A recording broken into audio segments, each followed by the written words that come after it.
Hi, I'm Helen Gregory. I'm curator of the McIntosh Gallery. So I'd like to welcome you all to this symposium, which is held in conjunction with Michelle Wilson's exhibition, Remnants, Outlaws, and Wallows, Practices for Understanding Bison. So for any of you who aren't familiar with the gallery already, McIntosh is the oldest university gallery in Ontario. We're situated at the heart of Western University's campus, and we provide a center for diverse audiences to engage with visual art through exhibitions, tours, lectures, and public events. The gallery is driven by a long-standing responsibility towards programming that reflects diversity in contemporary art, regional practices, and our position within the academic and wider arts communities. The gallery enjoys a strong relationship with numerous departments in the university community, and the strongest among those is surely the Department of Visual Arts. Each summer, we are pleased to offer support to MFA and Ph.D. graduate students as they mount their thesis exhibitions. Michelle Wilson's exhibition is particularly strong, and we have been extremely pleased to support both the exhibition and this symposium. On behalf of the gallery, I'd like to express our warmest welcome to Dan and Mary Lou Smoke, our panelists, Casey Adams, Les Campbell, and Wes Olsen, and of course to everyone who has been kind enough to join us this afternoon. So with that, I turn it over to Michelle Wilson, who will be the moderator for today's event. Thanks, Helen. So hi, my name is Michelle Wilson. I'm an artist, mother, and researcher in the Art and Visual Culture PhD program here at Western University. And this symposium, Remnants, Outlaws, and Wallows, Practices for Understanding Bison, is connected to my thesis exhibition of the same name on for just a few more hours at the McIntosh Gallery. I want to start today's symposium by acknowledging that I am an uninvited guest of settler descent, speaking to you not far from the banks of the Deshkun-Zibi or Antler River, also known as the Thames River in London, Ontario. This river, which runs through the Western University campus, provides water for several First Nations whose traditional territories I am now on. Among them are Chippewa of the Thames and Oneida First Nations, both of whom have not had safe drinking water for over a generation. So while we acknowledge that we are on the traditional lands of the Anishinaabe, Haudenosaunee, and Lenape-Pewak, and Adirondran peoples, we must also acknowledge that every time we drink without a thought from our taps here in London, Ontario, or have our untreated sewage carried to the Deshkun-Zibi after a big storm, it is but one example of how we are participating in and benefiting from colonial violence. We will continue to do so until Indigenous peoples who live on these territories on Turtle Island and worldwide regain their sovereignty, self-government, and control over all their ancestral territories. Thank you all for joining us, and a very warm thank you to Dan and Mary Lou Smoke, who will welcome us with a teaching and song centering the bison, and our presenters, Wes Olsen, Les Campbell, and Casey Adams. I would like to express my gratitude to everyone for joining us today. I ask you to all listen with soft ears, be open to worldviews that are not your own, and to see criticism as a fundamentally optimistic position, because it means we believe in and are challenging the world to be better.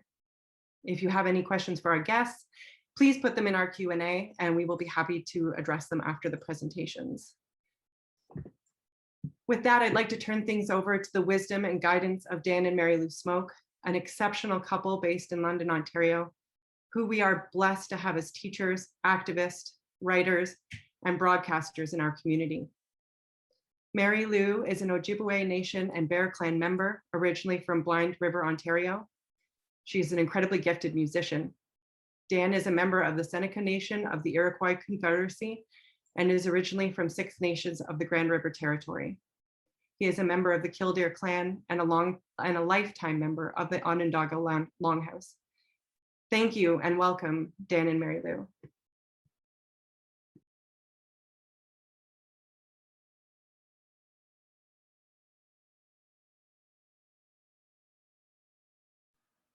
Miigwech.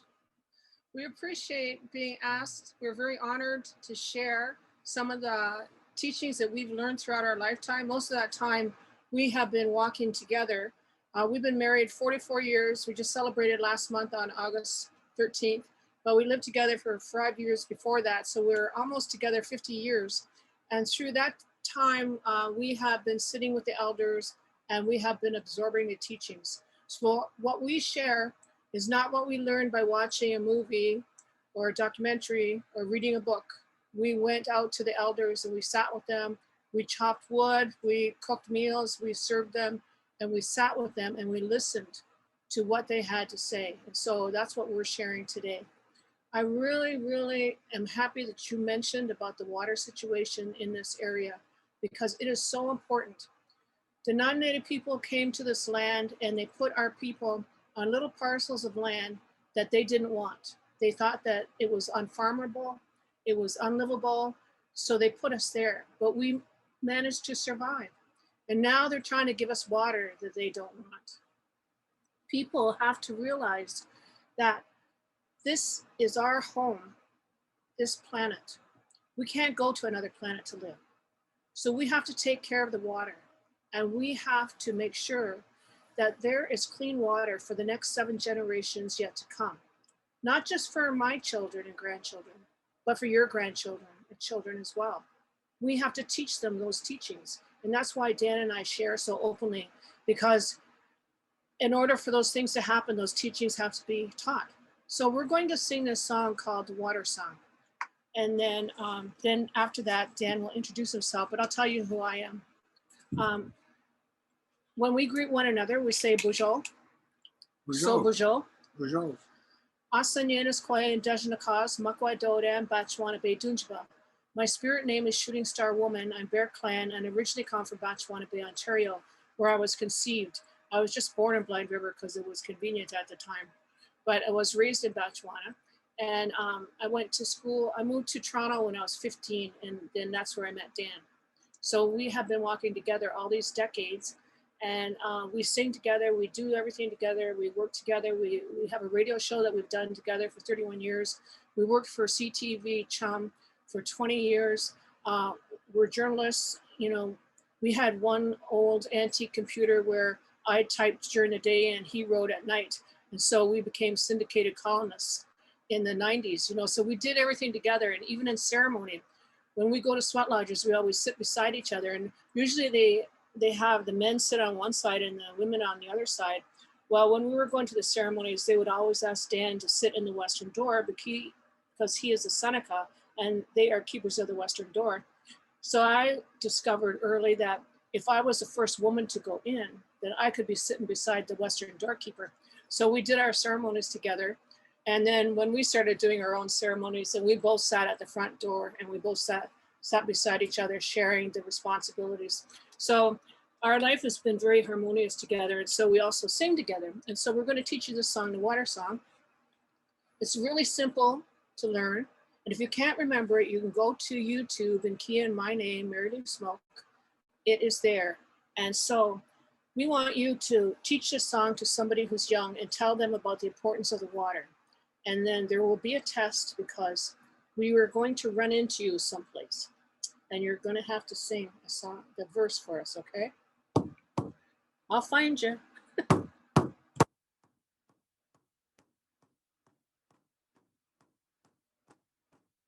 Wichita do ya, Wichita do ya, hey.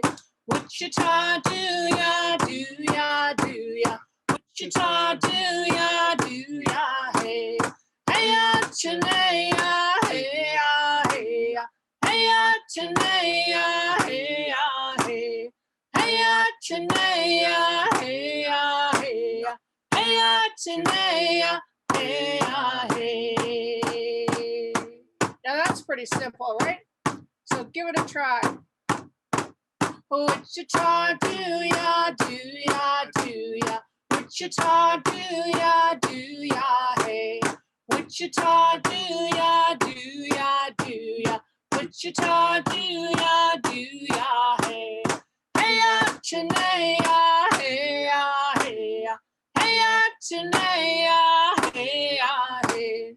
Hey ya, Chinaya, hey ya, hey ya. Hey ya, Chinaya, hey ya, hey. Wichita do ya, Wichita do ya, Wichita, do ya, do ya, do ya. Wichita, do ya, do ya, hey. Hey, Nêhiyaw, hey, hey. Hey, Nêhiyaw, hey, hey. Hey, Nêhiyaw, hey, hey. Hey, Nêhiyaw, hey, hey. Now we're going to sing the last verse like our life depends upon water. Okay? Wichita, do ya, do ya, do ya. Wichita, do ya, do ya, hey. Wichita, do ya, do ya, do ya. Wichita, do ya, do ya, hey. Hey, Nêhiyaw, hey, hey. Hey, Nêhiyaw, hey, hey. Hey, Nêhiyaw, hey, hey. Hey, Nêhiyaw, hey, hey. Whoa, Matakiwasan. I said Matakiwasan, and that means all my relations in the Lakota language. I'm part Lakota, part Mi'kmaq, mostly Ojibwe, and just a little bit of French. So I got a little bit of everything in me. So Dan's going to introduce himself. Okay, Chimigwech Marilu, Yahweh. Yes, Asanyanas and Dishnakas, Kildare, told them, Six Nations, Grand River, Dinjaba.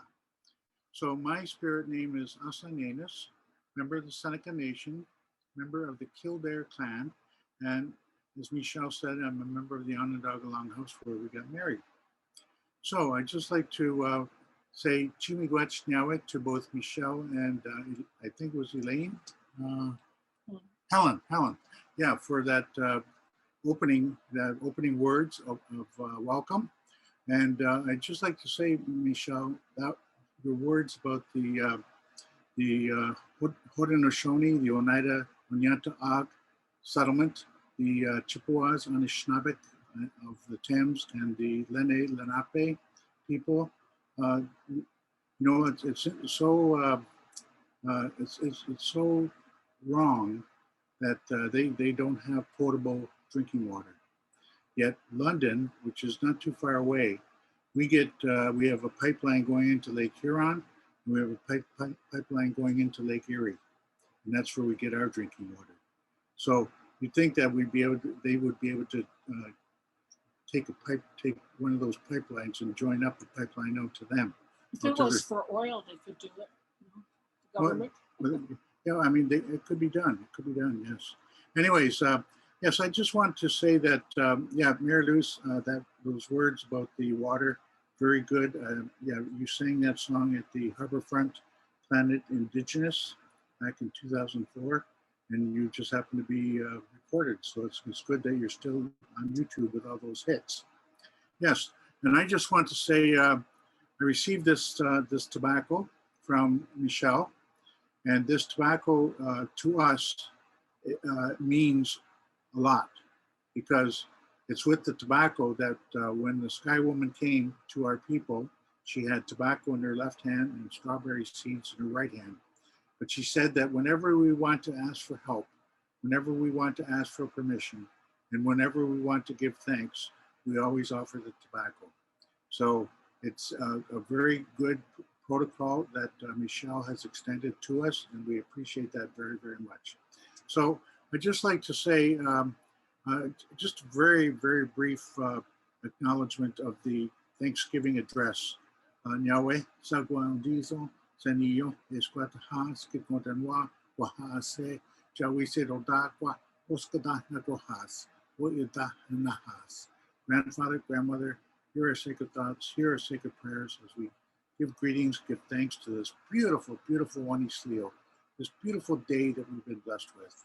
Just want to acknowledge, you know, the water, which is the lifeblood of Mother Earth, all the life that lives in her, all the life that lives on her, our Mother Earth, that other feminine sacred element of life. We want to acknowledge all the crawlers, the four-leggeds, the two-leggeds, the plants, the medicines, the rocks, the minerals, the trees, all the life that lives in the trees, all the life that lives on the trees, for these are all part of a life support system that takes care of Mother Earth. We want to acknowledge that the water and Mother Earth are still following their sacred instructions in taking care of all life. So we want to give greetings, give thanks for them. Also want to acknowledge Father Sky. Father Sky represents the air, and he breathes, we breathe that life. He breathes that life into us each and every day so that we can live and survive. Nothing would live without Father Sky. So we want to acknowledge also our eldest brother, the sun, who's traveling across the sky right now. And he's right above us, right above us. So this is a really good time that we're coming together, because when the eldest brother is right above us, we don't cast a shadow. And we want the Creator to witness everything that we're doing here. And this exhibit is really a great, meaningful exhibit. And in Mary Lou's language, you say Tatanka for buffalo. And so and I know that the Tatanka is life to the people, to your ancestors. It was life. Everything they needed was with the buffalo. Everything that was part of it. So just want to acknowledge our eldest brother, the sun, who's still following his sacred instructions. He represents fire. And whenever he shows his face to us, he provides us with heat and he provides us with light each and every single day. We also want to acknowledge our grandmother Moon. She also is still following her sacred instructions and looking after all female life. And she's also taking care of the water. She recycles the water. That water gets purified when she shows her face every 28 days. We also want to acknowledge the stars, because they remind us when it's time for us to conduct our ceremonies of Thanksgiving. So we still have people who could read the stars, the star knowledge. So we want to acknowledge the stars, for they are still following their sacred instructions. Grandfather, grandmother, so be it in our minds. We also want to acknowledge the thunder beings, the thunderers, whose job it was to wake up creation back in the thunder moon, back around February, March, because everything, the next cycle of creation is about to begin, and the responsibility of the thunderers is to wake up and shake up Mother Earth so that everything comes awake, comes alive. And so we just want to acknowledge that the thunderers are still following their sacred instructions. They bring the purifying rains that cleanse Mother Earth, that purifies her, and also gives her a drink. So we want to acknowledge the thunder beings. We also acknowledge the four protectors. The four protectors are those celestial beings who look after all spiritual matters. We all have spirit helpers, and those spirit helpers guide us in with our faith and with our belief to a good way of living. And so we want to acknowledge that the four protectors are still following their sacred instructions. Right now, our spirit helpers are all visiting one another, just like we will be visiting one another as, you know, when we get the time. I know we've already met Michelle and her family. It was a beautiful time over there that we got to spend. And that's when she presented us with this tobacco. And so we're very grateful. Also, we also want to acknowledge the Creator, Sagwayon Diesel, Nishnabe, because the Creator is the maker of our bodies. Everything has been put here for us to survive by the Creator. And so we don't have to leave anywhere. We don't have to go anywhere. This Great Lakes watershed where we live right now is everything that we need in order to survive. So we just want to acknowledge that if we want everything to come back and to repopulate and to renew itself, all we have to do is give thanks. That's why we do our ceremonies of Thanksgiving. So I just want to acknowledge in the spirit of our ancestors, all my relations, Daneko. Hi. Oh my gosh. Now, you're going to hear a song that I'll be singing and playing the guitar with. I learned this song when I was about 18 years old when I had a band, but due to circumstances, I had to become independent. So that's when I learned how to play guitar. So I've been singing ever since I could talk and walk. My mom used to be a bootlegger up in Batchewana and Sault Ste. Marie. So when the bars closed, a lot of people would come to our house and she would get me up to sing. And so I would stand with my back to them because I was so shy. So over the years, like there's a few years have passed since then. So I'm no longer as shy as I used to be. So we recorded this song over at Michelle's place in her backyard. And this song is called Now That the Buffalo's Gone. Oh.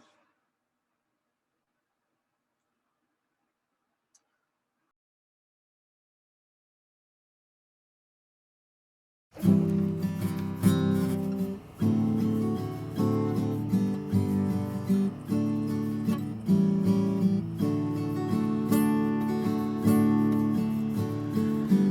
you remember the times that you have held your head high and told all your friends of your Indian claim? Proud good lady and proud good man, your great-great-grandfather from Indian blood sprang, and you feel in your heart for these ones. Oh, it's written in books and in songs that we've been mistreated and wrong. Well, over and over I hear the same words from you, dear lady, and you, dear man. Well, listen to me if you care where we stand, and you feel you're a part of these ones. When a war between nations is lost, the loser we know pays the cost. But even when Germany fell to your hands, consider, dear lady, consider, dear man, you left them their pride and you left them their land. And what have you done for these ones? Has a change come about, Uncle Sam? Or are you still taking our land? A treaty forever George Washington signed. He did, dear lady, he did, dear man. And the treaty is being broken by Kenzoa Dam. And what will you do for these ones? Oh, it's all in the past, you can say, but it's still going on here today.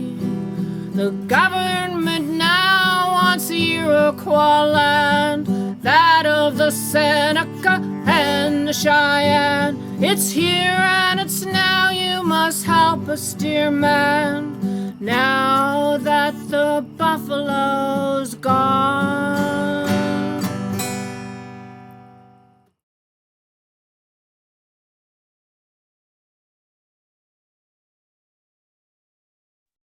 So beautiful. Yeah, I think we're all out there clapping right now. Thank you so much, Dan and Mary Lou. I really want to express my sincere gratitude for setting us on this good path for our conversation today. And I invite anyone out there who wants to hear more of Dan and Mary Lou to check out the archive of their show, Smoke Signals. I'm going to put the link in the chat in just a couple of seconds. I would like to introduce our first presenter today. It is Les Campbell, who I had the privilege of meeting many years ago when I was the artist in residence at Riding Mountain National Park, where he is the Indigenous Affairs Manager. Les is Anishinaabe from Wew'suwet'en First Nation, and his ancestral homelands include Riding Mountain. Les will be presenting on his master's thesis, which describes some of the existing values and relationships within his home community. His research opens up many questions about how Indigenous and non-Indigenous peoples can work together moving forward. Please welcome Les.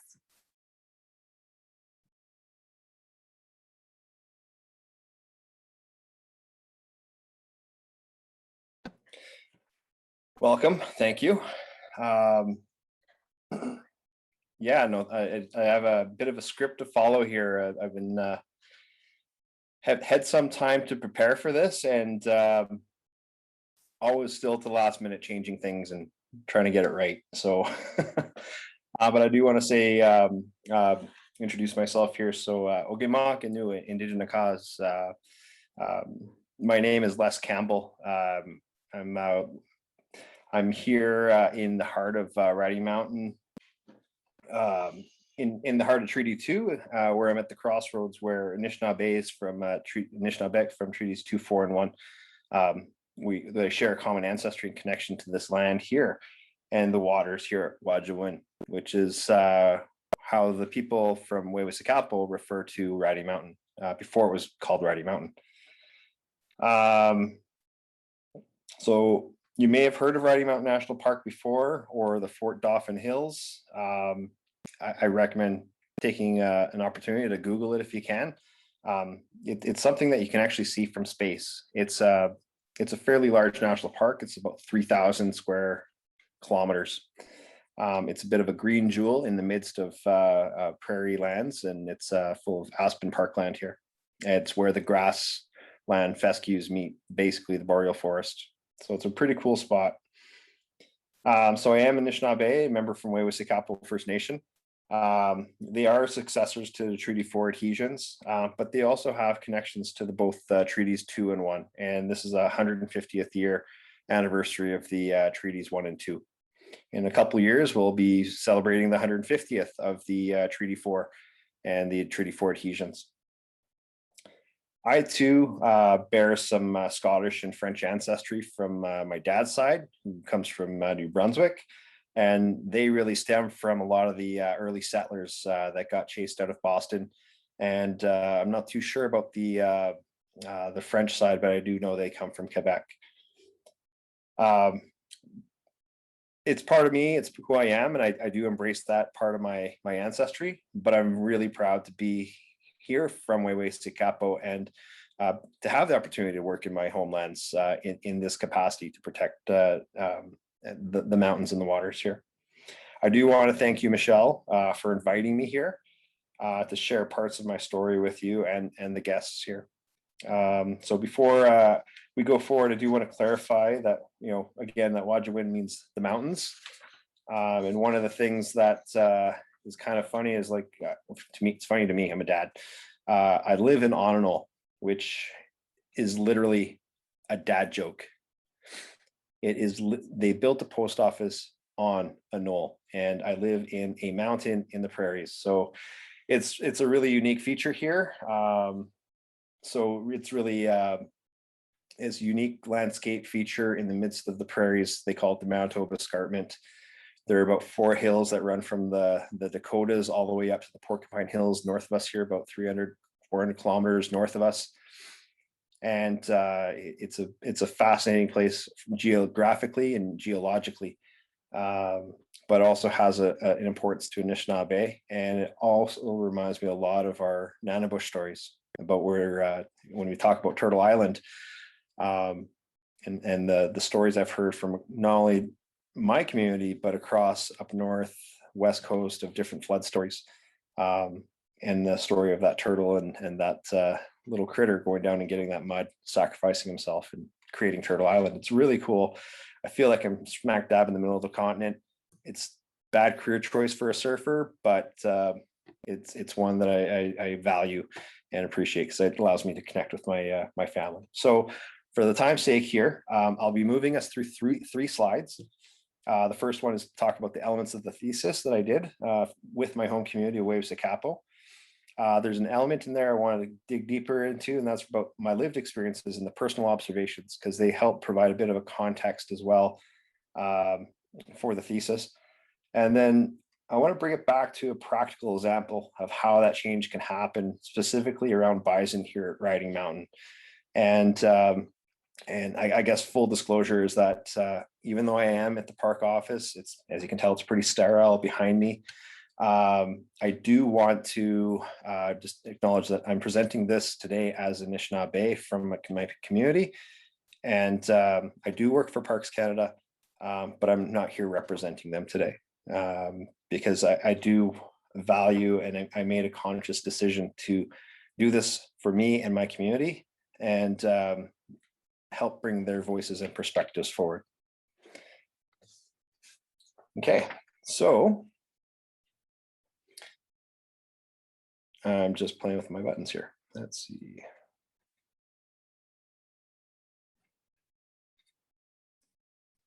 There we go.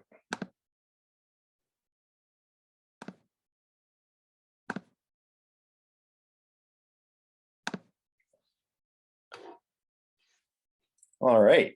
So again, thank you very much, everyone. And so as I go into this first slide here, it's elements of the thesis. And there's 3 bullets. And the first one is, how do Anishinaabe from Wew'suwet'en First Nations engage and protect Indigenous knowledge for the purpose of sustainable resource management of ungulates in Wajawin? So what does this mean? Well, it basically means, how do people from my community contribute to resource management of wildlife, specifically ones with hooves? To answer this question, I really had to go to the leadership and seek their direction of who should I connect with to help answer these questions, or elements of the questions. There's other things that came up out of this, and it's really about, well, who are asking these questions currently? How do they engage or tap into their communal knowledge systems? How do they protect Indigenous knowledge? Do they use it to protect hooved animals? And who are they engaged by? So there's all these questions that would come to the community. Who in the community is asking these? And what it comes down to is that they're 2 different paradigms, and it's really difficult. Some are not ready to answer those questions. Sometimes they are. But by going through the elected leadership and having a connection with the community, it really allowed me an opportunity to work with them in a good way, and build comfort around what I was doing and what I was asking. So they provided me some direction there, and I went for it. They basically, the literature review and the semi-structured interviews and the observation is what I did afterwards, and that's what I was building the comfort around. And basically, that first question is like, why is this important? And while I was able to conduct a literature review, share elements with them, most of the stuff now is pretty much out there. These are all the elephants in the room. Everyone's aware of these now, or at least should be. Studies, case law, the royal reports, the TRC calls to action, residential schools, land back, idle no more. Everything has raised the profile of these issues. It's everywhere. There's a growing body of literature out there. There's lots of debates, analysis, processing. What is IK? But really, to understand what it is or how it can be tapped into, you need to be really immersed into the culture and be part of it. It's what I found. You have to be in it to experience it. It's not something that's easily compartmentalized, and that's one of the elements that what we need to find ways to reconcile. So basically, what I went and did is, the methods. When I was doing my thesis, the methods just seemed so over the top and lots of words to explain this one simple concept. I offered my tobacco. I asked my questions. I sat with the kokums and the mushums, and I listened. And all along doing my thesis, all the way through it, I was making sure that they were comfortable sharing, and I made the efforts to show that I was listening. And that's something I try to impart on my colleagues as well, is just take the time, keep it simple, try to understand the values and the practices. And if you don't know, ask, but always listen and be respectful. So it was really kind of simple. Literature review is pretty standard. The semi-structured interviews was just another way of asking open-ended questions, which is, as a Nishnabe youth, I asked open-ended questions to my aunties all the time. And the observations. So observations was something that would lead into my next slide here, but it was really an opportunity to talk about how I was able to access that knowledge in my own community in a personal experience, but also reflect on the experiences that I had over my life working with different Indigenous communities in and around them, and how that can help influence how you can access these Indigenous knowledge where and how they actually protect it. So while being part of Wew'suwet'en, I still have a long journey to get back to my homeland. like I said, I grew up on the west coast of Vancouver Island, and my journey has brought me back home, which is great. But it's something I still continually need to work to better understand my heritage and my relationship with the lands, especially in the area where I'm trying to protect them as well. So I also recognize that we all have our own paths to discover our own identity and heritage. And that's something else that it was very evident. And I also recognize I'm very fortunate. So after listening, sitting down, making sure people are comfortable, that they're comfortable with the questions I'm asking, and the intent of this, came up with some recommendations. So we wanted to really know, again, how do they engage and protect their Indigenous knowledge, their library, who they are for the purpose of resource management, or in this case, inherent rights. So I came up with a few different recommendations. So considering I was writing a thesis, I should have some future research recommendations, working with First Nations and by First Nations, talking about a lot of the reconciliation and cooperative management, which a lot of the verbiage and dialogue out there and terminology is talking about collaborative management and fostering positive relationships, which is good. But there needs to be a common understanding of what that could be. And then some of my other past experiences, sport and recreation and culture, how that plays a huge part in that self-identity and confidence as a human being, the whole person. Indigenous governance of natural resources. So how to support and sharing and strengthening those circles that exist within communities. What are the core values, and having those discussions to have to build a common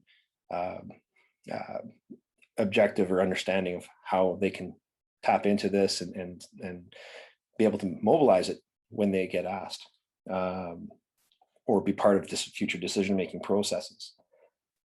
And the last one was something that was really interesting to me, was like the Nishnabe Mountain Guardians. Was just an idea, building off of some of the experiences I've seen on the West Coast about the West Coast Trail Guardians, the Haida Watchmen. And there's an opportunity here to talk about Guardians, which there is some really positive movement towards. But it's about getting the youth back on the land, reconnecting in any way, shape, or form, and having those conversations, again, to be able to offer tobacco. They can ask their questions, but sitting with the aunties and the uncles, the grandfathers and the grandmothers, and listening. So yeah, so that's basically the elements of my thesis in a nutshell. Basically putting close to 90 pages, 9,500 pages to just basically have tea and coffee with my grandparents in the community. So that's basically it in a nutshell. One of the things I wanted to share, though, and I want to go back to the personal observations.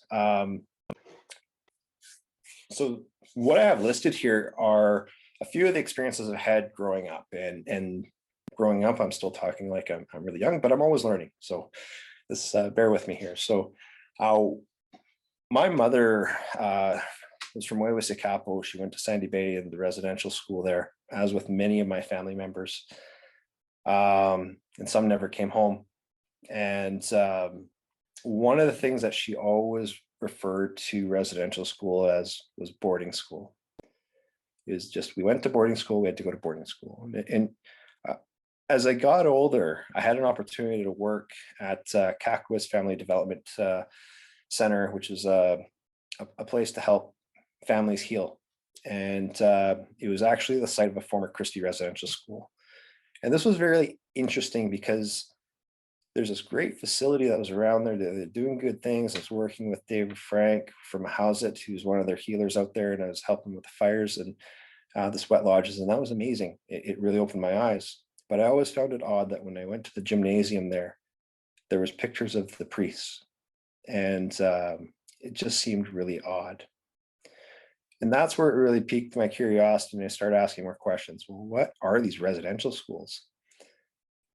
And over time, it really became more apparent, and people are starting to talk about it. And there's a good thing about talking about it, talking about that dark history, it's an opportunity to look at putting it out in the open and starting to figure out, how do we heal from this, but how do we have that conversation? The other part of it too is the opportunity to work on as a remote wilderness surf guide. This is the home of the Mawachit First Nations out there on the West Coast, McQuina, Chief McQuina. It was an amazing experience, West Coast. The place has been virtually untouched by colonization for a long time. It's pretty intact for the most part. So it's really unique to see that, but also sad in a way to see how First Nations been removed from the landscape.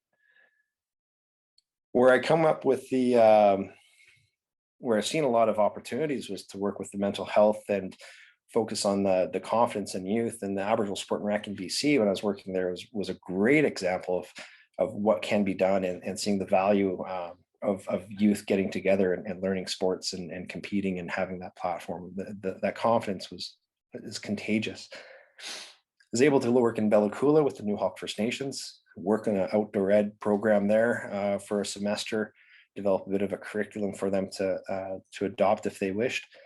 And just seeing the impact that outdoor ed has on not only youth, but young adults with families and going back to get their school, get their grade 12, to some of them not having the comfort of being around computers.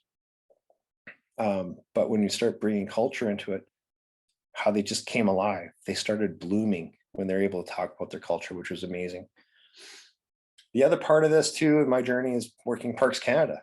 One National Parks Act, national parks built, designed in different eras under different circumstances, with different types of relationships between the people, the landscape, and the Crown and the Parks Canada. It's very interesting, but I've had the opportunity to work as a patroller, park warden, resource conservation, visitor safety, Indigenous relations is my substantive now, like my main role. And recently just acting as the resource conservation manager here at Riding Mountain. And then school, wilderness leadership, being outdoors. Being outdoors is so important. And it led to me going into this master's, which is also an experience, because to get some of these jobs in Parks Canada that required a high school education, on paper, they still want you to jump through and get high school degrees. So there's a lot of other hoops, and I basically had to overachieve to get where I am today. But that's a systemic part of it that needs to be examined and changed. So that's part of my personal observations and experiences in this. And in this thesis, it kind of influenced how I perceive the world. And this is how I share with you these perspectives. So one of the things, so when I looked at this thesis, I went through it all. There's a couple of things that really came out, and this is one of my buddies here, the Bison from the enclosure. He probably spent a lot of time up at PA, or at least his ancestors did. So I'll talk a little bit about the work that I do, and I basically mixed a little bit of the values from and some of the things that I try to do. The first one is respect. Respect really helps influence, helps kind of create that foundation. And I want to use the bison as an example, because there's how they used to manage bison here. There's a 5 square kilometer enclosure. It has a carrying capacity of about 25 to 30 bison. And how it was managed before, they would actually increase, the bison would mate, and they'd get up to about 40, 50 bison in the enclosure, and then they'd do the surplus exercise every other year. It wasn't really respectful. And I made that point known. I said, in our culture, we really want to be able to utilize 100% of that bison. We got to be treating the bison with more respect. It's on the medicine wheel, it's kind of in the top end of that medicine wheel. As you see here, he's got the silver hair, is kind of in the north. They represent our grandparents, essentially. So we had to make some space there to talk about that. And we did that with some of the First Nations here around with the Wildlife Council. And eventually we were able to change it. So we went from a high yield, low frequency approach and flipped that around. So we ended up doing a higher frequency with a lower yield. And what this actually allowed us to do is actually work with each First Nation. They're able to come into the park and assist with the surplus operations here in the park, and they can remove them from the ground as part of the ground operations. So they come in, they harvest the bison, they can skin it on site. Some have brought drums, we do ceremonies prior to it. Some have taken it back for various ceremonies throughout the year, very important ceremonies. The other aspect is that they've been used for medicine. They've enabled providing food for elders. And also some of the hide has actually been used for drums. And around those drums, those stories, teachings can still carry on. So that legacy from being able to try to shift around how we do things and then be respectful to the animal and having use of every part of it is creating more opportunities. And that's where we're making that space. But to get there, it required a bit of coaching, a bit of encouragement, and shifting behaviors and attitudes, and trying to find that balance. So what ended up happening is really over time, a shift of how we would manage something to be more respectful of Nishnabe culture and values. And it's come up to create more space and opportunities for people to actually, Nishnabe and especially Nishnabe youth and elders, to come together to talk about it. And they're doing it within their own community's protocols, because they're all at different stages of understanding their own protocols and how they come together. So part of my thesis at the end of the day was, how do you facilitate those sharing circles within the communities to grow at their own pace, at that they're comfortable, but also help encourage them to move a bit further and inspire them to move a little bit quicker, because we are losing that knowledge daily. And that's the other part, is time. So we've lost a lot of the treaty people. We now have a lot of the successors who have the values that remain in the communities and those teachings, but now we're starting to lose them.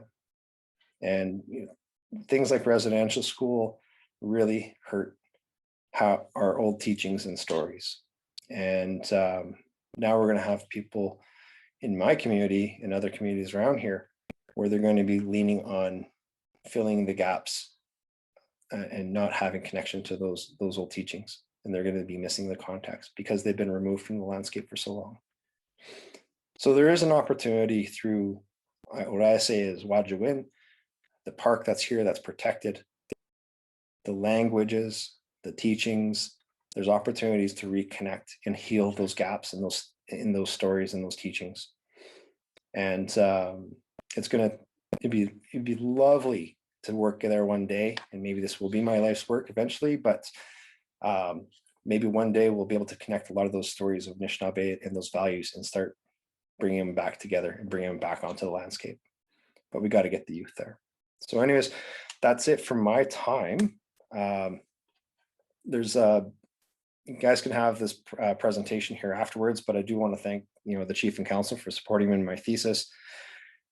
Jim Cody, Margaret Clearsky, some of my family members here, my colleagues in the park and even outside the park, family, my support from Royal Rose, my cohort, they're very supportive. But I also want to thank you, Michelle, for inviting me here today. And sorry, I might have gone a little bit longer, but I do want to say thank you. So miigwech. Thank you so much, Les. I hope that we can be together on the land again, and just hearing you talk about sharing knowledge. And there is a way that is transmitted and so much more effective when we do it orally and in person. And this is an approximation of that, I guess, but I hope that we can be back on the land together and be with the bison. But I wanted to ask you about your thesis. You make several excellent recommendations, and I think it's important to acknowledge that first and foremost, you say the ideal action would be to remove the Indian Act and to make meaningful recognition by the Government of Canada of Indigenous rights and title. But in the absence of that, a baseline effort towards true reconciliation would be in establishing the Anishinaabe Mountain Guardians to apply Indigenous knowledge to harvesting, resource management, establishing a presence on the land, and leading decisions with Parks Canada. Is this an initiative that is getting movement from your home community in Waiwai-Sakapo and other partner First Nations and the Parks Canada?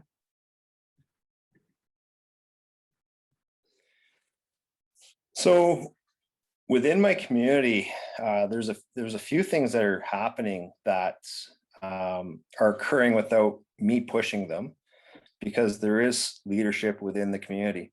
And one example with the recreation, well, two examples with recreation, the chief and council actually are supporting having a youth recreation worker. And what they actually do is one of the things that they do, they're actually getting the Waiwai-Sakapo Wolverines hockey club bus, and they're actually loading it with kids, and then they come to the park. And we actually have them coming for a visit in about a week and a half. So they've asked us, what can we do? And I'm like, well, we can talk about aquatic invasive species. We can actually talk about the youth employment skills strategy funding, how they can jump on there. We have the potential for the guardians here. So there's that discussion's out there with the coalition right now. So that's pretty exciting. So it's getting the opportunity out there is one thing, which is great. The second one is we're always open to doing volunteer experiences, but it's finessing it and making sure that the coalition and the First Nations within the coalition, specifically Waiwai-Sakapo, they can actually get the youth together and bring them into the park and around the park. And there's lots of opportunities. Like there's also Nêhiyaw youth not-for-profit organization that popped up during this pandemic. And what they're doing, they're really focused on club sports and volleyball and basketball, and even taking youth out onto land. And right now they're getting ready to go out harvesting elk. And so they're learning about all the firearm safety, but getting out on the land with the few hunters, and then they go out and harvest elk and they share that with the community. So we're very privileged to have a few individuals that are taking that leadership role, and they're taking it to where it needs to go. But there's a lot of opportunity still, but out of a lot of the coalition nations here, they all have different pockets of leadership and capabilities and desires that they're doing. But with Waiwai-Sakapo, they're taking that recreation component and getting on the land. They're doing it naturally. So that's positive. There's some movement from the Government of Canada with the Nature Legacy funding that's pretty much out there. And so there is a strong desire to have Parks Canada now. Like we think we're getting some Guardian funding. But it's now how to support the First Nations to promote who they are and how do they want to look after the landscape.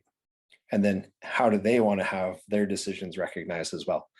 So there's a reconciliation and letting go on the Parks Canada side, that self-awareness that needs to happen as Indigenous communities and members start mobilizing and asserting themselves and exercising rights. So it's, I find it, we're in a very interesting time right now. The pandemic is a little bit of a, caused it, I don't know if it's in some ways a setback, but it's also created an opportunity to relook at things and how to move things forward. So yeah,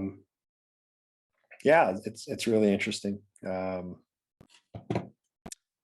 But the Mountain Guardians, I think there's a great opportunity there. It's all about that identity and confidence of youth, and the more on the landscape that they can be comfortable with themselves, the more they can explore their own leadership styles, the more that they're going to be able to share and help inspire not only their siblings and youth, but also help inspire their elders to know that they can pass their knowledge on. So there's a lot of cool things that are happening, but we're just seeing the start of it, I think. at least here. Thanks so much. Yeah, it's important to remember that these need to be like long-term solutions, and we all want change immediately, but they'll happen in their time when the capacity is there, right? Okay, we're gonna go to Wes Olsen. Wes has worked for more than 40 years in wildlife and conservation management. Before his retirement in 2012, he worked for more than 3 decades as a national park warden in Banff, Waterton Lakes, Elk Island, Prince Albert, and Grassland National Parks, focusing on plains and wood bison management.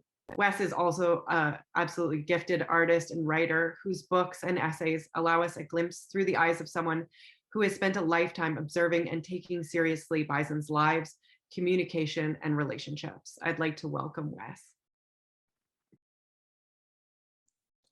Well, thank you. It's a pleasure to be here. Pleased to see everybody on the screen. So shall I just go ahead and share my screen and dive into it? Just go for it. Yep. Let's see if I can get it to work.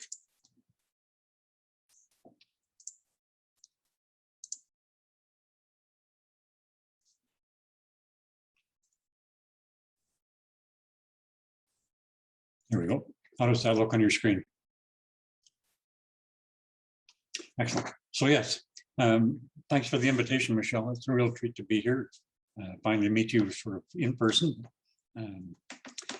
So I'll just begin with a little bit of a background. She did an excellent introduction, but I just wanted to talk about how I became interested in wildlife conservation and the role that my art and the artistic side of my being has influenced my career. So as she mentioned, I've spent 40 years watching bison. And this is a photograph taken by my wife of a plains bison bull in Grasslands National Park, wallowing, which seemed to be appropriate for this presentation. I began my career as a skinny young guy in Banff National Park in 1981. And that's where I really became interested in bison. Prior to that, I'd worked across the north in the Yukon and northern Alberta, studying wildlife populations, and in particular, ungulate populations, with a focus on aerial surveys. So I was able to fly along in a helicopter or an airplane at 160 miles an hour and age and sex all of the northern ungulates. Then I came to Elk Island National Park. I bumped into the first large herd of bison that I saw, and I didn't have a clue what I was looking at. A very frustrating experience because I thought I was experienced, but it turned out I wasn't. So then that became sort of the driving force behind the work that I've done. And over the last probably 15 years, both my wife and I have worked towards understanding the ecological roles that bison perform on the northern Great Plains or right across the historic range of both plains and wood bison. And this is the classic keystone arch of an ecosystem with a stone carved bison in the middle of it. And one of the things I discovered when I went to Grasslands National Park was that the park had removed, when they first purchased land from a retiring rancher in 1987, they removed all the cattle from the landscape, leaving it ungrazed until the return of the bison in the spring of 2006. That created an environment rich in grasses, but low in biodiversity. Here's a complex suite of grasses that are typical of the northern Great Plains, but you don't see any forbs, no flowering plants. It's not a complex system. Then in the spring of, we brought the bison, 71 head, to Grasslands National Park in the fall of 2005. They remained in a holding pen over the winter months. And then in the spring of 2006, for the first time in probably 140 years, bison were back on that landscape. And they immediately began to impact the vegetation and every other species that lives on that landscape with them. And over just a few years, we began to see that with bison grazing on the landscape, there was an increase in the diversity of forbs and a reduction perhaps in the density of some of the grass species. That led to the return of species like the northern cottontail, Nuttall's cottontail, or the mountain cottontail, expansion of shrubs, woody plants, more forests, and the creation of these little patches of grazed ground that the bison create. They're referred to as grazing patches. And as the patch is grazed repeatedly over time, it becomes a larger grazing lawn. And with all of that activity, suddenly you have an incredibly complex and rich landscape populated by species that perhaps hadn't been there in hundreds of years, or at least 100 years. Each of them interacting right from the insects down to the 13-line ground squirrels, butterflies and birds. All of them are benefiting from having bison on the landscape. Even below ground, there's a huge change in the complexity of the root systems, which some animals that live below the surface, like pocket gophers, thrive on. And there's been an increase in pocket gopher densities in some of these places. There's a really neat paper that was published a couple of years ago from the desert states of California and New Mexico, where they looked at the diets of rattlesnakes. These were road-killed snakes that they picked up off the landscape. And they examined the colons to see what these snakes had eaten. In doing that, they discovered that these rattlesnakes were eating Ord's kangaroo rat, like this fellow here, and a variety of pocket mice. Well, as these pocket mice hop across the landscape, they're filling their fur-lined cheek pouches with seeds, dozens of them sometimes. On their way back to their central food cache, the snake snags that mouse and swallows it. And as the mouse travels down the digestive system of the snake, he's digesting the snake, but can't digest the seeds that's in the mouth of this animal. So they actually remain intact through the digestive system, but begin to germinate in the colon of the snake. So here's this snake slithering across the prairie, leaving behind in his droppings germinated seeds, plants that were grazed a long distance away. And then along come a bison, and this is the brown-headed cowbird with him. These guys will graze on the seeds and the plants that those seeds produced, and in turn they'll, in their droppings, take those seeds and transfer them a tremendous distance away. So that's just an example of one of the incredibly complex interrelationships that bison have with other species on the landscape. And the one thing that my art has really, I think, helped me achieve in my professional career was forcing me to take time and actually look at what I'm observing, commit it to memory, not just the science and the data that I'm collecting, but sort of the whole ambiance of that scene and the relationships between individuals. It's allowed me to look at complex systems like a dung pat. This is a bison manure paddy. There's 3 different functional guilds of dung beetles in North America. Does my mouse show up on the screen? Yeah. So there's 3 different types. The first is the typical dweller. The dung beetle will discover a fresh bison paddy, and they can detect them. The bison paddy, when it's landed on the landscape, gives off like a column of organic compounds that float up into the air. If you envision the smoke from a campfire that we can see, that's exactly what these insects are seeing, and you can see it from quite a distance.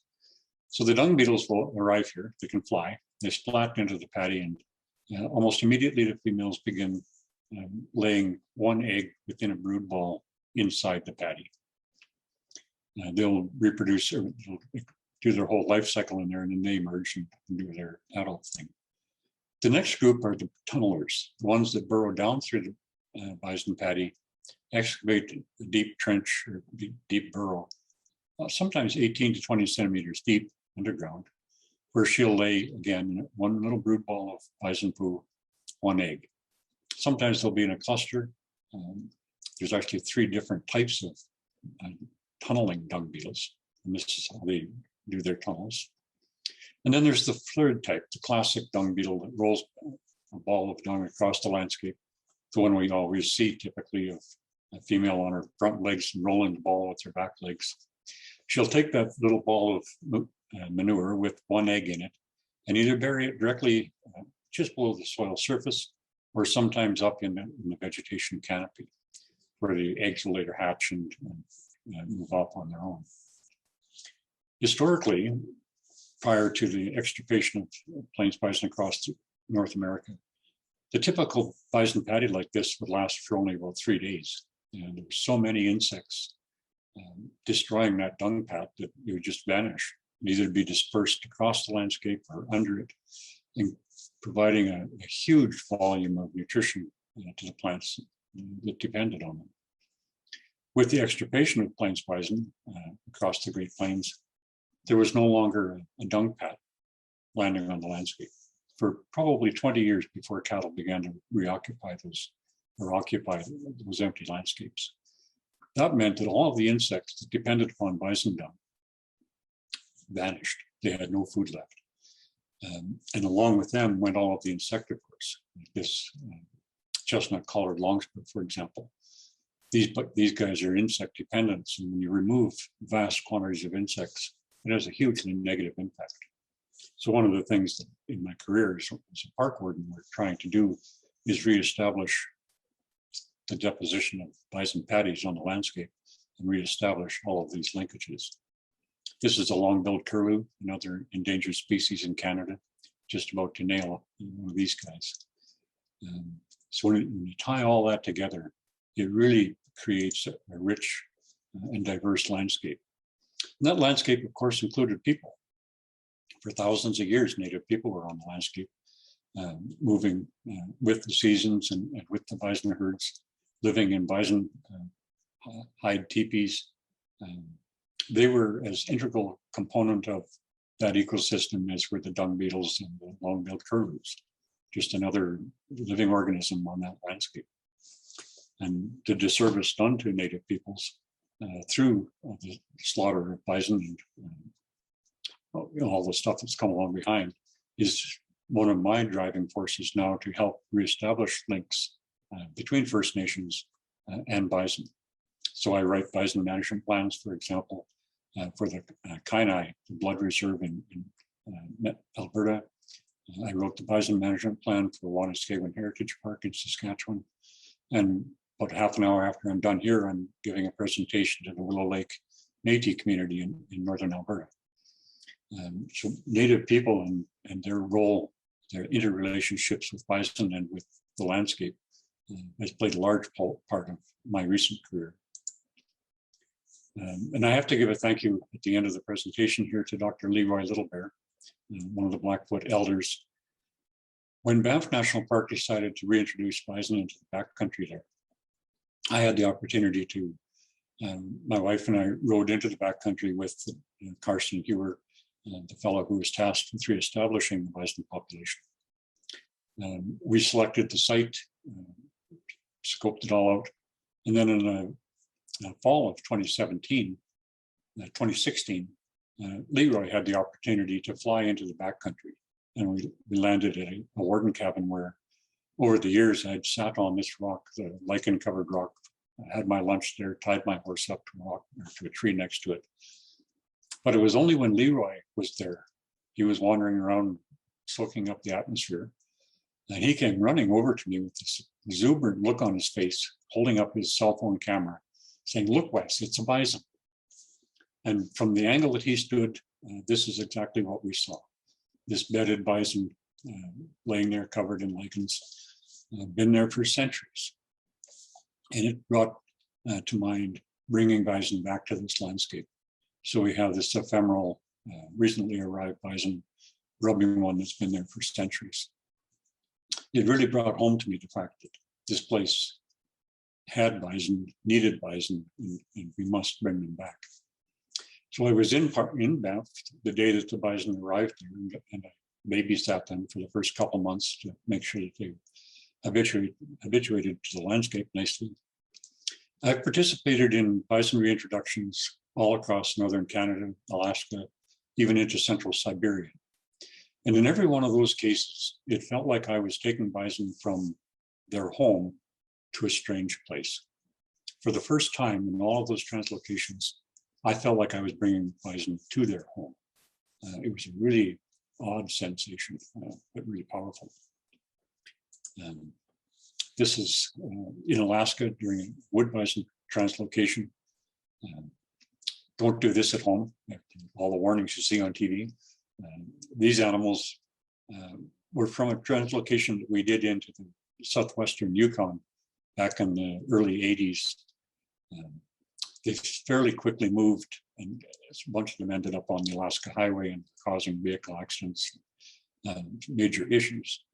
So the Yukon territorial government donated a large number of those highway habituated bison to Alaska in the hopes that they would then be released into a vast wilderness at the Yukon River Delta. They didn't, the government at the time didn't approve that. So the animals were held in a facility called the Alaska Wildlife Conservation Center, south of Anchorage, until 5 years ago when they finally decided that the time was right to move them. So these animals have been held in captivity. They were pets, very docile, very quiet animals. We loaded these animals up, hauled them with the Hercules aircraft in sea containers to the release site right smack in the middle of Alaska. Held them there for about 10 days to get them quiet, and then opened the gates and let them go. And now that population is thriving in central Alaska and doing very well. So that was my career capping one. It was the last translocation that I was involved in, but it was just a wonderful exercise. So that's it for my presentation. I kind of zoomed through that fairly fast. That's okay, we're running behind. Oh, but those are amazing stories, and I'm such a fan of Dr. Leroy Littlebear, and I'm envious of your time with him and that amazing experience. My question for you was, looking at your drawings and reading your writing, I'm struck by how much attention and care you give to the body language of bison, their social structures, and the complexity of their interconnectedness with other beings. Do you think that the type of observing that you do as an artist has enabled you to see and value bison differently from other people who work or write about bison? Actually, I do. I'm not sure. When I first arrived in Elk Island, I went to, as a new warden does, go and explore the trails and figure out where things are. It was the middle of the breeding season. I'd never been around bison much at that point. And I went around a corner through the forest, and suddenly there was an African lion roaring right in the forest beside me. I dropped to my knees and just in shock, like, what the heck is this? So I crawled through the brush over a little ridge, and there below me was a herd of trotting bison, and the bulls just roaring majestically, and sound just echoing through the landscape. And that really, for me, was the impetus to begin to understand who these animals are. The next thing was I was involved in a major study to determine the differences between plains and wood bison. Nobody had done that on large scale before. And in order to do that, we needed to have an illustrated guide to plains bison and wood bison. So I did the illustrations for that. And that forced me to really take a close look at the differences between plains and wood bison, and then to look at the differences at calves right through to the aged animals. And that began to teach me about bison society and how complex they are, how incredibly important the matriarchs are to the herd. And as a result, we wrote our first book, Portraits of the Bison. And that one took off really, really well. Because it was partially because it was illustrated with the drawings that I'd done for the initial exercise. So yes, to shortcut back to your question, when you observe an animal long enough and well enough to be able to portray it accurately, you learn a lot about that individual and how it fits into the world. So certainly art has influenced my career as a park warden, as a biologist, and my career as a park warden has influenced my artwork as well. It's interconnected. It's interesting to me that we do have these early colonial paintings of bison and hunts, and how little reference to reality they hold. So So it's not always a given that the artist is going to truly see the animal, but I think that that's something that you have, yeah, definitely mastered, and it's been so helpful to me, because most books talk about the history of bison, their slaughter and their conservation, but do not spend a lot of time really trying to understand them as beings. So thank you for that. Yeah, I just saw a question pop up. What are the titles? The first book we did was called Portraits of the Bison, A Guide to Bison Society. It's now out of print. And then we have this one, A Field Guide to Plains Bison. And you can obtain that from me or various places on the internet. And then the University of Alberta, University of Regina Press is publishing a new book that we've just finished called The Ecological Buffalo on the Trail of a Keystone Species. And that'll be out in distribution in May of next year. Okay, I know what I need to put on my reading list now. Thank you so much, Wes. That was wonderful and so good to actually meet you. Yes. You're generous. I'm going to move on to Casey now, finally, and I'm so grateful to be able to introduce Casey Adams.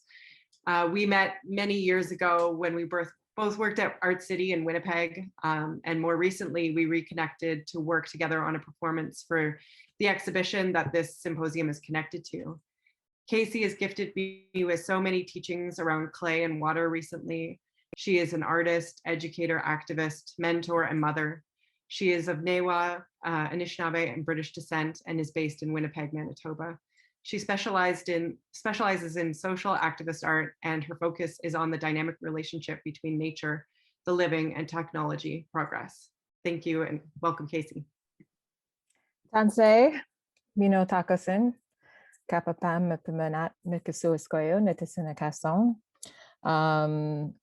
Nimama Judy Adams, Iste Geso Ochikewe Sipi, Ni Itu Timak. So I said hello in Cree. My Cree name is Flying Overhead in Circles Eagle Woman. I come from my mother and my father. My mother, Judy Adams, from Fisher River Cree Nation, which is northern Manitoba, Treaty 5 territory. My father is both Cree and Nishnabe and British.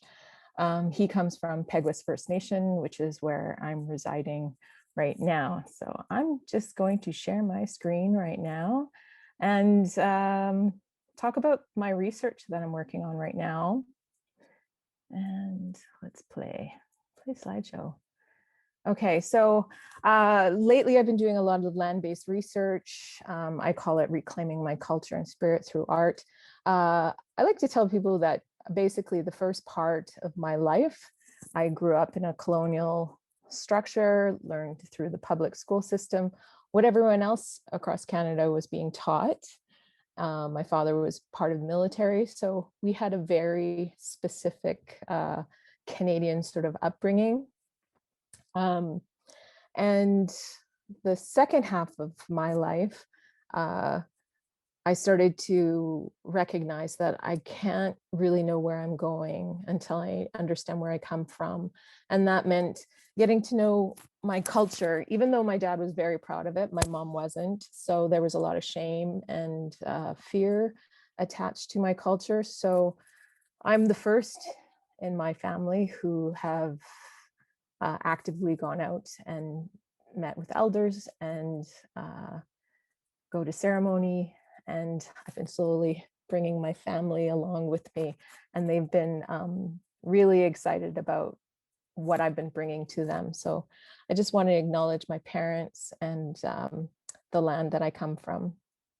So a couple of keynotes that I just want to talk about really quickly is that my community's idea of what art is vastly different than what I learned at Concordia University.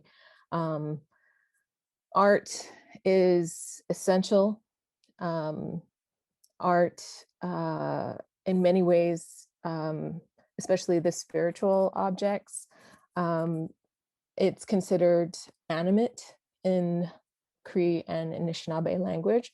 So when I'm going to be talking today, actually, everything is based on my culture. So I don't want anyone to think this is a pan-Indian sort of discussion. This is very specific to both my Nishnabe and Cree ancestry.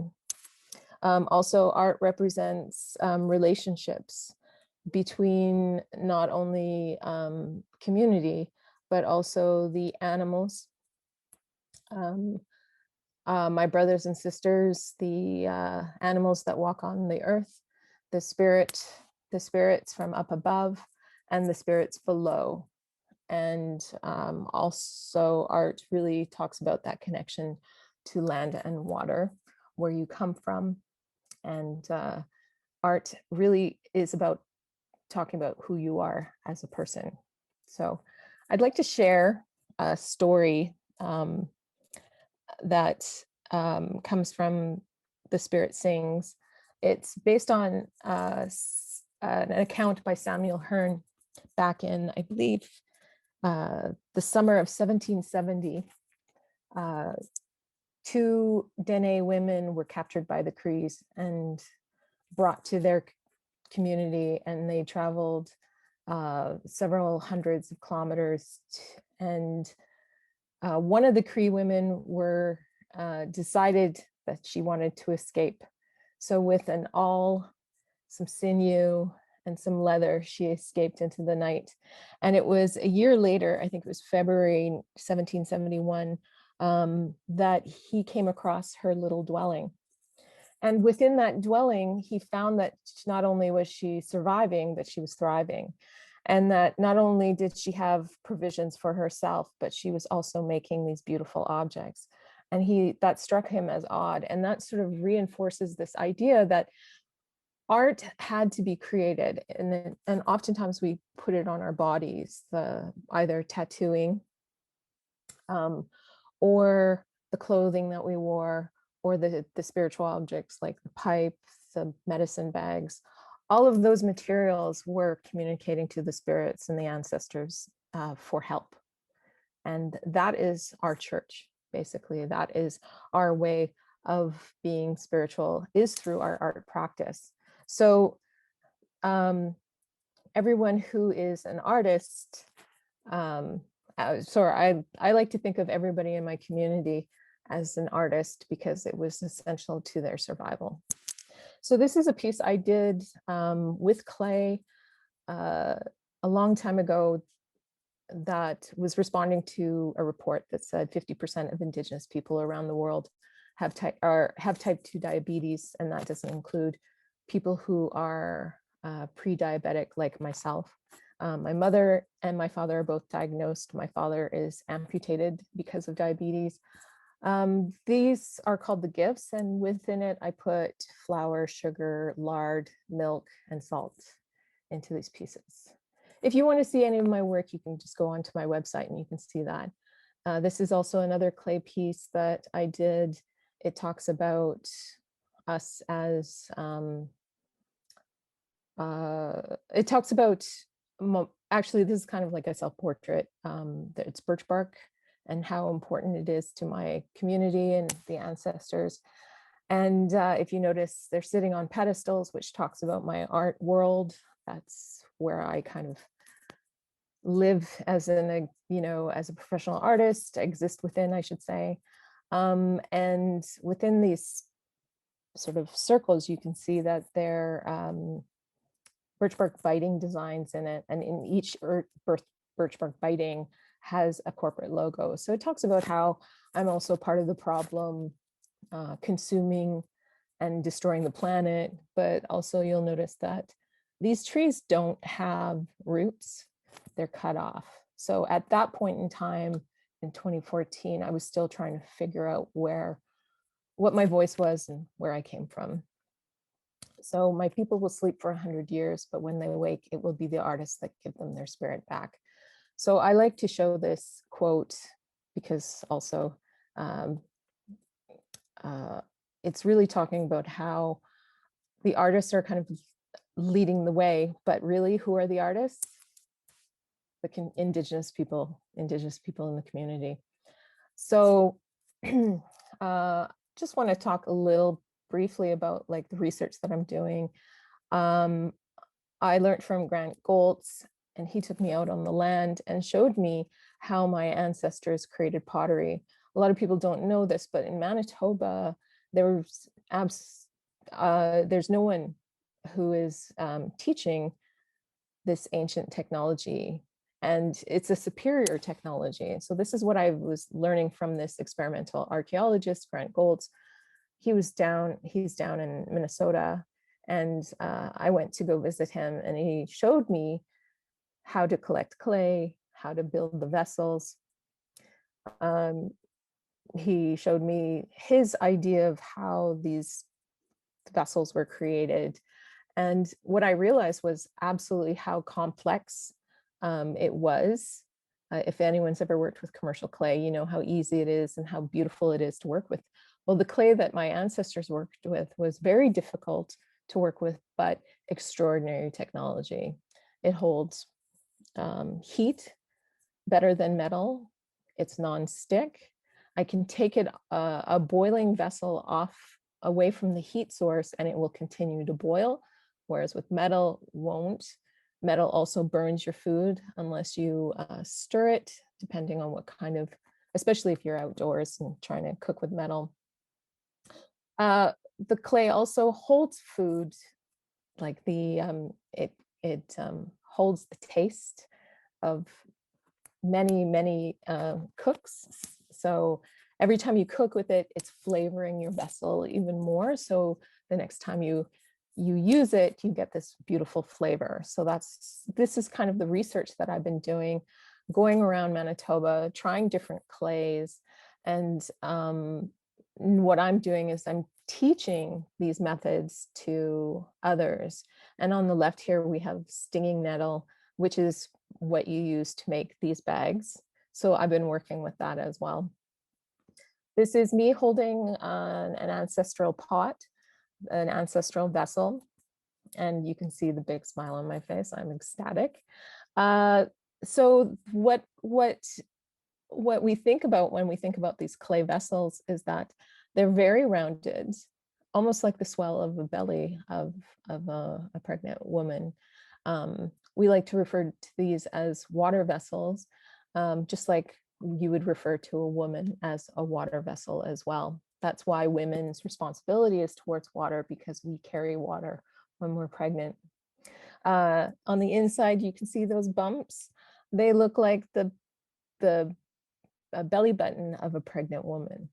And at the top, which you can't see, there's like a specific design, and it looks like perhaps the umbilical cord design. So the vessels are really talking about that relationship with water, the woman's responsibility, and it's a really beautiful kind of understanding that these are not just a utilitarian object. They have tons of information, they have tons of knowledge. And also, when I first started this journey, I started thinking about my relationship to land. And it's very different than when buying a box from a store and then having to harvest your own clay and process it, build it, and fire it all on the land with no modern technology. So when members of a community assert control over their own lives and culture, politically, socially, and artistically, they go beyond oppression. Thus, control of our image becomes not only an act of subversion, but of resistance and ultimately liberation. I love to share that, because what I've been doing is that I've been taking this knowledge and then bringing it to the community. This is a Nêhiyaw gathering. Nêhiyaw is water. And every year we gather out on the land, with the exception of COVID times. We've had to do virtual ones. But basically I'm teaching others about forging their relationship with land and water by using clay. Oftentimes when people think about Indigenous culture, they forget about all the things that we used to make, and they just think of them as these utilitarian objects. But in reality, there's a lot of knowledge hidden within it. So another thing that I've been doing, along with trying to understand where I come from, understanding my culture, being part of community, and helping community through mentorship. I have also been going out on the land and learning about archaeology.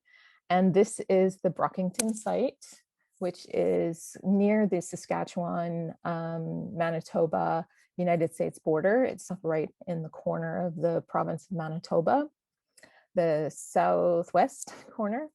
And if you go along the shoreline, there is a lot of wonderful archaeology there. And this, I don't know if you can see, this is a bison bone that basically was sticking out of the riverbank and has eroded away. And I laid down tobacco and I picked up this bison bone, and it's a physical connection to those ancestors. And I just wanted to show another example of I don't like to use the word object, because when I talk to elders, they talk about these as animate things, and there are relatives. So when I go into museums, I often refer to saying that I'm here to meet my relatives. And that is because there is knowledge and there are so many teachings attached to this. So I hope that people kind of walk away from the research that I'm doing and the understanding that I'm doing, and recognize that we can't use that colonial lens when it comes to looking at art. I don't know, perhaps there's another term that we need to come up with that really describes how we look at the world and the lens that we carry. And yeah, that's it. Thanks so much for sharing that, Casey. I'm going to jump straight to my question for you. So for my question to Casey, it's going to be about a collaboration that we did together, which is in the exhibition at McIntosh right now. I'll put a link in the chat so that you save it and watch it later, because it's really beautiful. So Casey, I was wondering, when we were working on our performance together, you really led by doing a performance on the land with your mother and son, and I use the word performance loosely because I haven't reached for a better one yet, which my daughter and I responded to. I've had some time to reflect on the song and the teaching around clay that you have gifted to me, a settler, and to 2 generations of your own family. I wondered how much gifting and the responsibility that comes with giving and receiving a gift figures into your land-based art practice. Right. So the idea of reciprocity, where we both give, whatever you give is what you take back. This idea of reciprocity is really important, not just within our community, but also when you're thinking about land and waters. So it's really about understanding that we're all part of a giant spider web, right? So it's looking holistically and understanding that each and every one of us are part of that spider web. And that includes, like I said, the relatives of the bear, the spiders, the animals, the insects, the plants, the spiritual sky creatures, rocks, clay, water, all of that is part of a giant spider web. And so when you start impacting one of the lines from that spider web, what you're really doing is you're impacting yourself, right? So it's understanding that we need to show care. And that's been like a huge part of the research that I've been doing, is understanding about changing a relationship, because growing up in the 80s, everything was about extraction, materialism. That's all I knew, right? So I didn't understand what reciprocity was. It was also teaching about aggression, being assertive. All of these things are the exact opposite of what I've been learning. It's about recognizing that you and I, we have the same heartbeat, we have the same spirit, and so we need to take care of one another. And so reciprocity is probably one of the most important ways of forging that relationship. So taking care of one another. And you can't take it away from my art practice. You can't take it away from how I walk in the world. At least I try to. I'm not perfect. But yeah, that was a great question. Thank you, Michelle. Thanks so much, Casey. Yeah, I have answered a lot of questions about that work, and I speak for myself, and I don't want to, speak for your motivations, but so I think we're very much on the same page with these kind of ideas of our art making being a labor of care and bringing that into the world. Yeah. And, when I start that performance where I'm with my son and my mother, it's really about also forging that relationship with you. Mm-hmm. And like I said, that reciprocity, understanding that I need to care for you and you need to care for me. So that, and then carrying that bison and singing to that bison was a really beautiful moment, recognizing the bison as my relative. It was really, and the day was perfect when we did our filming. It was gorgeous. There was really not much planning to it. We just did it on a whim, and I think that's the way things should be. We shouldn't have to list and plan things. Sometimes it's just really about flow and letting the ancestors and the spirits guide you in a good way. And that's always been the way I move forward in the world. I don't like pushing things, because usually I end up not working. It doesn't work out. So yeah. The lesson learned from you. Yeah. I felt like it really, both of us, it really came out quite beautifully. And our relationship that we forged together, even though it's been mostly virtual at this point in time, has been really great. Yeah. Well, I hope I can be there with you at the water gathering next summer. Fingers crossed. I don't think that we have any questions in the Q&A right now. And I know we lost Wes because we have gone a little bit long. Yeah, so I don't want to get into too much. Maybe, do Dan and Mary Lou have any comments or questions?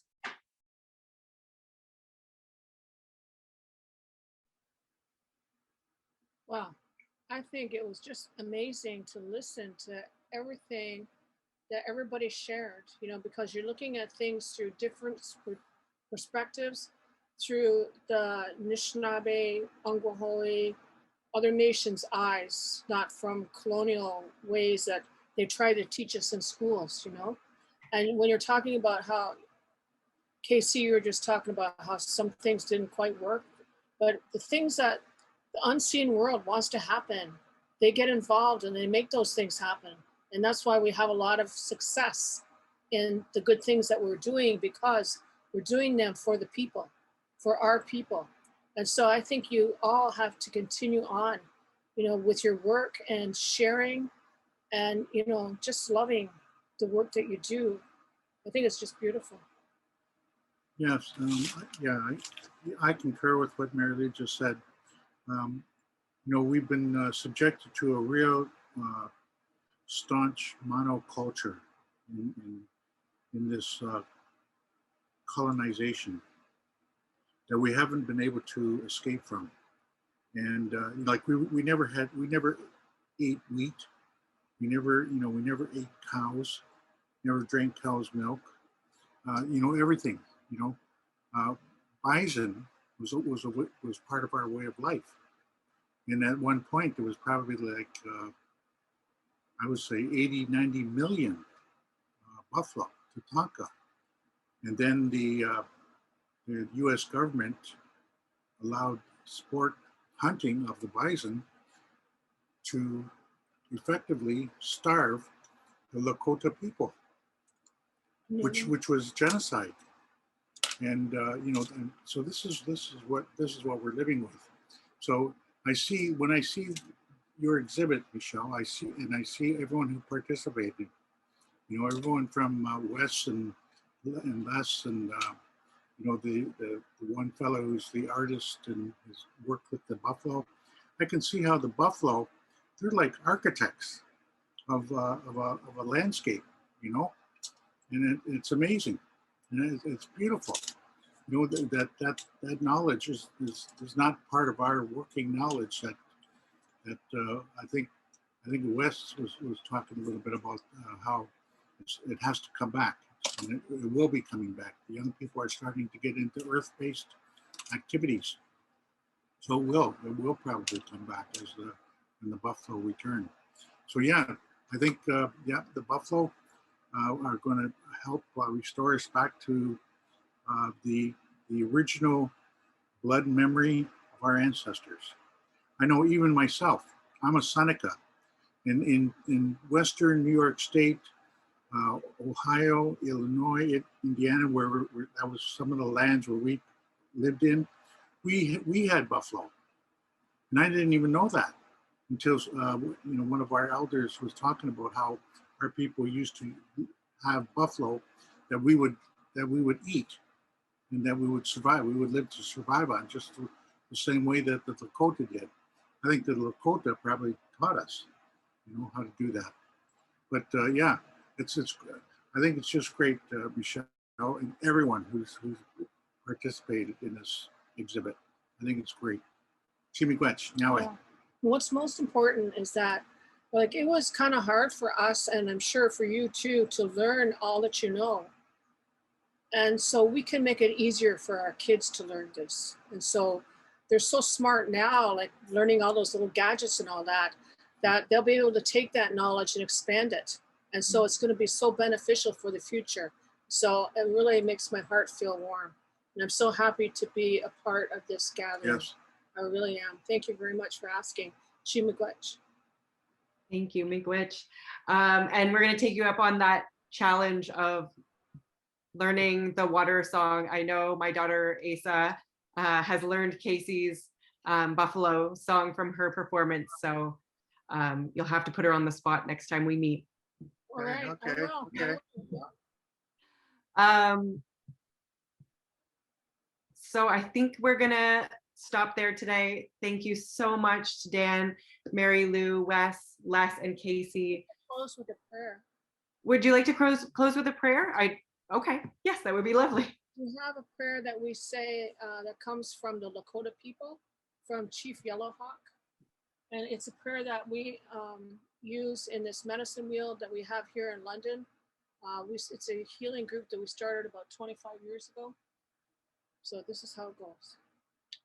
O great spirit, whose voice I hear in the wind, and whose breath gives life to all the world, hear me, I come before you, one of your children. I am small and weak. I need your strength and wisdom. Let me walk in beauty, and make my eyes ever behold the red and purple sunset. Make my hands respect the things you have made, my ears sharp to hear your voice. Make me wise that I may know the things you have taught my people, the lessons you have hidden in every leaf and rock. I seek strength not to be superior to my brothers and sisters, but to be able to fight my greatest enemy, myself.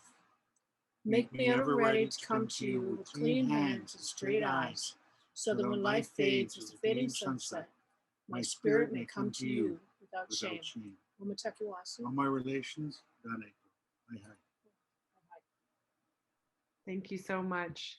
And sorry, I wanted to say thank you to McIntosh and to the Arts and Humanities at Western for making this vision of mine possible. I know how lucky I am to be able to bring all of you together. And I particularly want to thank Abby Vincent and Melissa Parker for their commitment and expertise to getting this off the ground. If you do want to see the exhibition connected to this symposium, you can go to the McIntosh Gallery website and see a video walkthrough. And also performance that Casey and I did. I put that in the chat. And I just want to thank you and have a wonderful weekend, and carry forth all this good knowledge and good feeling into the world. Thank you, everyone. Oh, Miigwech, thank you. Thanks. all my Thanks for relation. chilling, everyone. Thank you. Miigwech, Ekosani.